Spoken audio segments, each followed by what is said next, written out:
Chapter 12, Residential Mortgages. Let's start out by talking about mortgage debt and how this whole thing works. I want you to know the difference between lien theory and title theory, and let me explain what the difference is. In a title theory state, title temporarily transfers to the lender when you borrow money from them. And then when the loan's paid back, there's a reconveyance deed, title sent back to the property owner. Florida, however, is a lien theory state. And that is to say that when you borrow money from a bank, you do not give the bank title to your property, you simply give them a lien. It's collateral. The mortgage is the lien. So with that said, let's differentiate between a mortgage and a note. To begin with, a note, a promissory note, is a legal acknowledgement of a debt. It's an IOU. And it is signed by the person that owes the debt. Remember this, there's no place on there for a witness. And the reason for that is that promissory notes are not recorded. And by the way, if you make the mistake of witnessing a promissory note, you're probably a co-maker to that note. So the note stands over here, it's your debt. The other thing is a mortgage. The mortgage is collateral, that's all it is. And if I could sum up what the mortgage is in a nutshell, it allows foreclosure. And with a mortgage, it is a conveyance instrument. You're giving legal permission for the bank to take your property and sell it at a public auction. So with a conveyance instrument, it's going to take the signature of the OR and with two witnesses. Now the question is, who is that OR? I want you to think about this. Givers, receivers. In a mortgage, you're going down to the bank is giving you money, you're giving the bank in return your property as collateral. Therefore, it's the borrower who is the mortgagor. They are the giver of the collateral.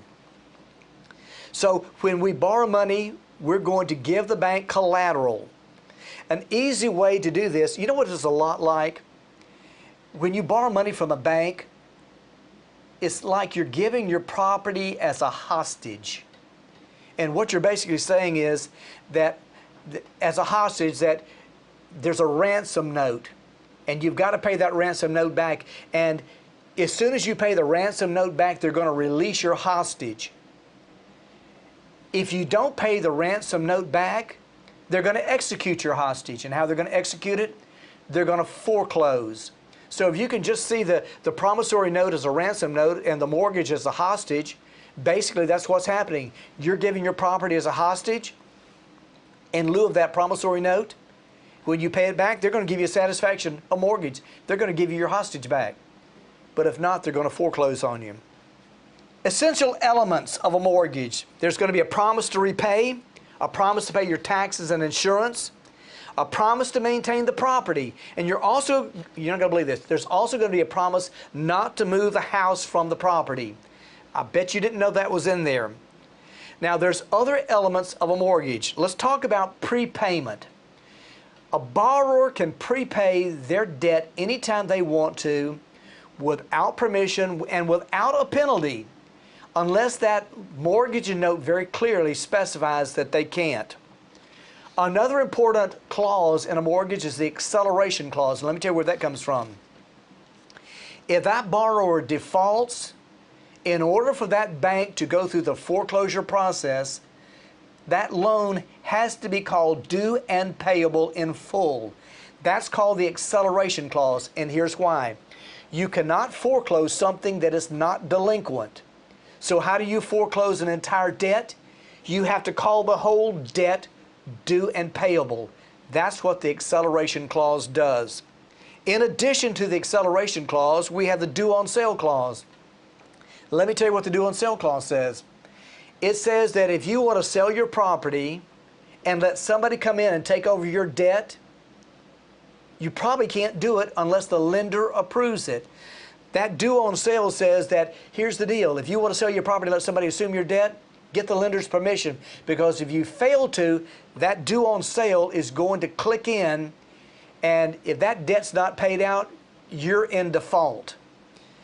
The exculpatory clause is a non-recourse clause which says that you don't look to the individual personally for the debt, that you can only look to the property.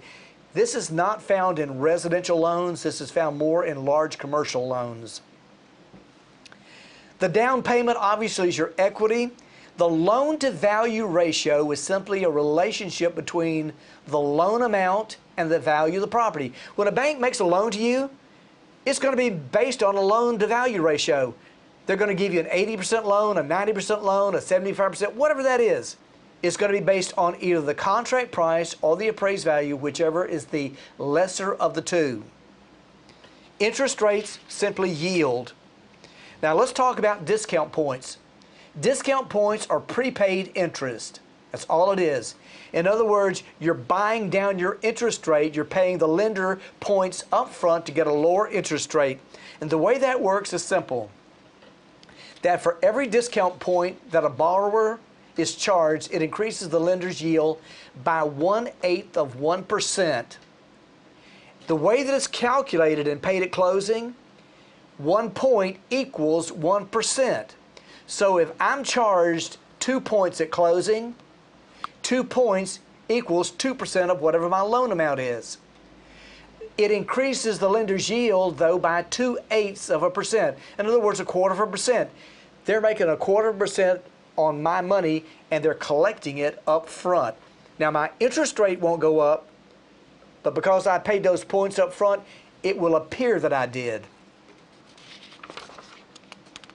The mortgage assignment, what I want you to remember about mortgage assignments, all contracts are assignable, including mortgages and notes. But whoever buys the mortgages and notes are going to want to verify the loan balance. They do that through an estoppel letter. That's a verification of the balance. Now, anytime that somebody assumes somebody's debt, here's how banks see it. If you're going to take legal ownership of a property, you've got to take legal ownership of the debt if you're going to assume it. And there's only one way that you can take legal ownership of a debt, and that's by signing a promissory note. So anytime somebody assumes somebody's debt, they have got to sign a promissory note.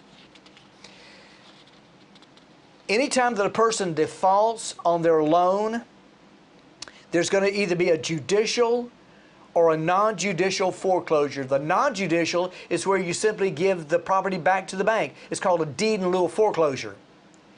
The judicial process, however, is a lot different. There's going to be a filing of a lis pendens. A lis pendens simply says that a lawsuit has begun. Once that lawsuit has begun, the property owner has an equity of redemption. And what that means is they have up until the foreclosure sale to redeem themselves of that default. But once it goes into the foreclosure, their right of ownership and that equity of redemption has been extinguished. And that is all I have for Chapter 12's residential mortgages. So let me review for you that chapter. Chapter 12, residential mortgages. Lien theory. The property owner has title while the bank has a mortgage. Florida is a lien theory state. Title theory is where title temporarily transfers to the bank until the loan is repaid. The mortgagor is the borrower. The mortgagee is the bank. The promissory note is an IOU and is not recorded. The mortgage is a security instrument and is recorded on public record, giving public notice. The loan-to-value ratio is the loan amount as it relates to the value of the property and is expressed in a percentage. Discount points are prepaid interest, and what this does, it increases the lender's yield by 1/8 of 1% on every point charged. An assumption of a mortgage, the buyer has to sign a new promissory note. The first step in a foreclosure process is the lis pendens. The equity of redemption is the right that the owner has to pay off the loan before the foreclosure ends. The due on sale clause requires sellers to get permission from the lender to transfer title with mortgage assumed properties. And that's all I've got for Chapter 12's residential mortgage review.